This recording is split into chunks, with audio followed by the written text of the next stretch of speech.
Banyak teman-teman saya, terutama di perusahaan atau institusi besar gitu ya, yang dia di perusahaan itu udah middle level management, itu kesulitan dalam menghadapi, karyawan yang dari generasi millennials gitu ya.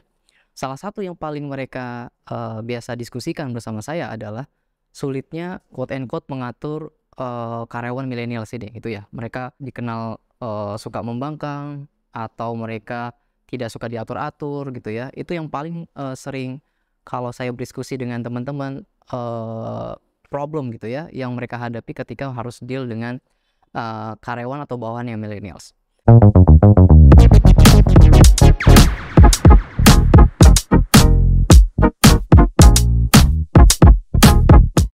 Kenapa bisa itu terjadi gitu ya? Bisa jadi karena gaya kepemimpinan kita yang tidak fit atau suitable dengan generasi millennials tadi. Nah, ada pendekatan baru yang disebut dengan agile leadership yang ini menjadi salah satu, pendekatan leadership yang mampu gitu ya untuk bisa membangun, hubungan, yang lebih baik dengan, teman-teman millennials. Apa itu? Ada 3 hal dalam agile leadership. Yang pertama communications gitu ya.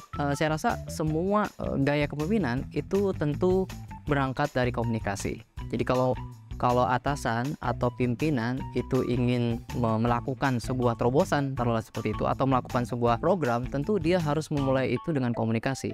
Seringkali persepsi antara pimpinan bawahan, itu berbeda sehingga itu yang menyebabkan orang tidak mau bergerak atau tidak menginspiring orang untuk bertindak. Tapi komunikasinya tentu bukan komunikasi satu arah ini, tapi komunikasi yang penuh empati, otentik, tapi juga bisa, berangkat dari bottom up. Seringkali permasalahannya adalah pemimpin dalam proses komunikasi ini, dia bisa, mendengar tapi tidak bisa, menyimak dengan empati. Jadi seringkali misalkan ya, ada banyak contoh, seseorang bertanya nih ke bawahannya gitu ya, "Oke, Anda punya masukan apa?" gitu ya. Nah, lalu mereka, berbicaralah si bawahannya ini, tapi menjadi frustasi ketika, bawahan merasa dia didengerin, tapi ketika harus mengeksekusi sebuah strategi baru atau inisiasi bisnis baru, itu apa yang dia bicarakan tidak didengar ternyata. Jadi tetap harus pakai cara lama si bosnya tadi. Nah, sehingga ini jadi penting karena gap yang paling terasa adalah ketika komunikasi walaupun sudah diberikan kesempatan untuk berbicara, speaking, tapi kalau si leadernya tidak benar-benar menyimak, berempati, dan akhirnya bisa mengcrafting ide itu menjadi sebuah actions yang baru, menjadi obstacle gitu ya, barrier untuk teman-teman yang millennials tadi ini. Karena mereka senang banget didengar dan mereka diberikan authority untuk execute. Yang kedua, yaitu komitmen. Sekarang tuh eranya orang udah punya banyak banget kompetensi gitu, banyak banget skill gitu. Tapi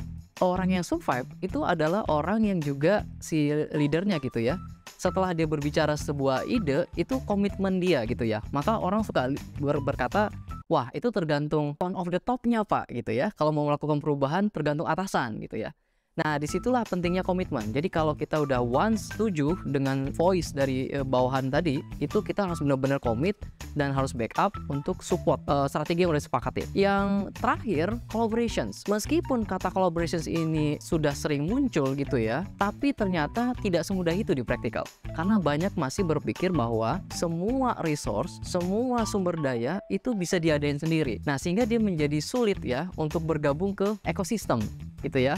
Agak sulit ke situ karena minim sekali kolaborasi. Nah, padahal teman-teman milenial tadi yang dikeluhkan tadi suka berbeda pendapat atau suka sulit diatur, itu generasi di mana mereka udah terbiasa banget berkolaborasi dan mereka tahu menempatkan dirinya tuh di ekosistem mana. Sehingga kalau kolaborasi itu dihalang-halangi, itu akan membatasi inovasi mereka untuk melakukan breakthrough atau terobosan. Mau denger yang lebih lanjut? Silahkan pantengin terus channel ini.